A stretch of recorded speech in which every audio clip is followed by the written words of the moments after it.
Bonjour Jean-Christophe. Bonjour Laurent, bonjour à tous. Dans l'actualité aujourd'hui, des images choquantes de l'aveu même du ministre de l'Intérieur. Après l'évacuation musclée d'un campement de migrants hier soir, place de la République à Paris, alors que des associations appelaient justement à la création de places d'hébergement. Cassandre Mallet. Aussitôt installés, aussitôt évacués.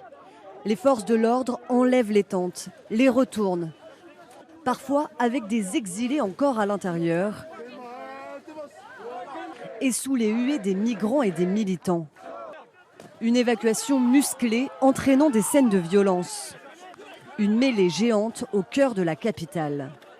Et c'est finalement sous les tirs de gaz lacrymogène et de grenades de désencerclement que les exilés sont dispersés par les forces de l'ordre. Ce député de la France insoumise, malmené, est exaspéré.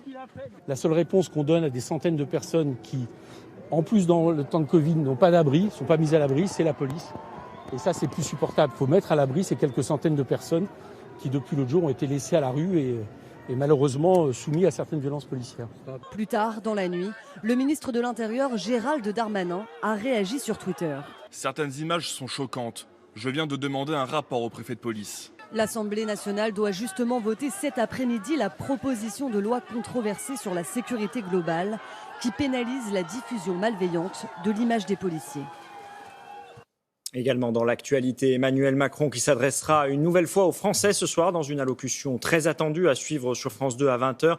Le chef de l'État doit dévoiler notamment les grandes lignes de l'allègement du confinement prévu par l'exécutif alors que la crise sanitaire pèse plus que jamais sur l'économie et le moral des Français. Mathilde Sour. Cohérence et clarté, c'est ce qu'entend fixer Emmanuel Macron lors de son allocution pour éviter l'échec du déconfinement de mai dernier. Étape 1, autour du 1er décembre, la réouverture des petits commerces avec un protocole renforcé. À l'intérieur des établissements, 8 mètres carrés par personne au lieu de 4. Les édifices religieux pourraient de nouveau accueillir du public, avec là aussi une jauge maximale à ne pas dépasser. Concernant les déplacements, l'attestation dérogatoire restera obligatoire. Seule la règle des 1 km et 1 heure maximum pourrait évoluer.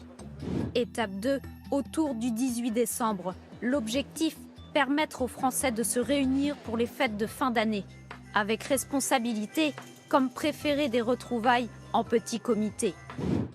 Étape 3, bien plus floue pour début 2021. Bars, restaurants, salles de sport, théâtre et cinéma pourraient relever le rideau. Tout dépendra de la situation sanitaire. Quant à l'ouverture des stations de ski, la réponse devrait tomber dans 10 jours.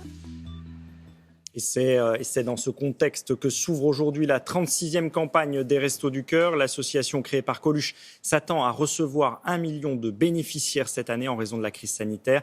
Et cette initiative solidaire à Toulouse, une restauratrice actuellement fermée a décidé d'ouvrir ses cuisines. Avec son équipe, elle prépare des repas pour les bénéficiaires des Restos du Cœur, justement. Julie Valin, Olivier Denouille.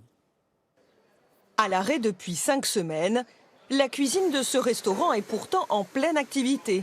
Ils sont une dizaine à s'affairer pour que le repas soit servi chaud le soir même aux bénéficiaires des Restos du Cœur.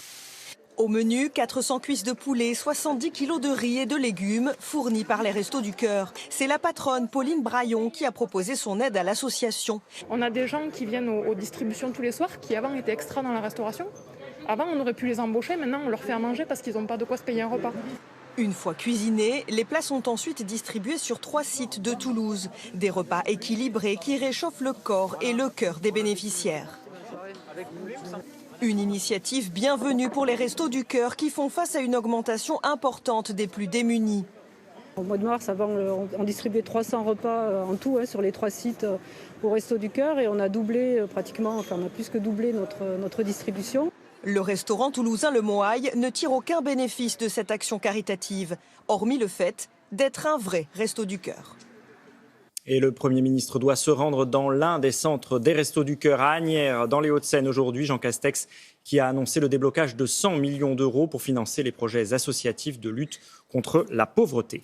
Aux États-Unis, Donald Trump donne finalement son feu vert à une transition du pouvoir, plus de 2 semaines après l'annonce de la victoire de son rival démocrate. Le président sortant ne reconnaît toujours pas sa défaite, mais l'administration Biden pourra s'installer progressivement. Clément Pravaz.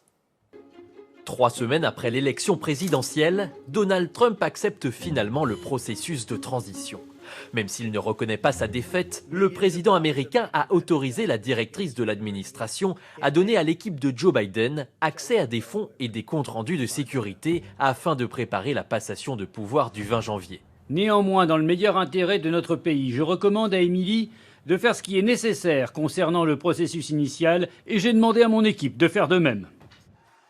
De son côté, le président élu Joe Biden n'a pas attendu cette annonce pour nommer les membres de son futur gouvernement. Parmi eux, John Kerry, l'ancien secrétaire d'État de Barack Obama, qui avait signé l'accord de Paris sur le climat. Anthony Blinken, francophile ayant vécu à Paris, sera le futur chef de la diplomatie. Alejandro Mayorkas devrait devenir le premier hispanique à la tête de la sécurité intérieure et Janet Yellen, la première femme occupant le poste de secrétaire du Trésor. Le processus entre les équipes Trump et Biden pourrait commencer dès aujourd'hui. Voilà, Laurent, c'est à vous. Ça aurait pu faire quand même un scénario de série, cette histoire. Et vous savez pourquoi Donald Trump, finalement, s'approche de la porte de sortie de la Maison-Blanche? Parce qu'il a regardé Télématin et nous a entendus hier se moquer un petit peu gentiment en disant qu'il n'avait pas envie de partir, qu'il allait falloir l'expulser, que ça serait difficile.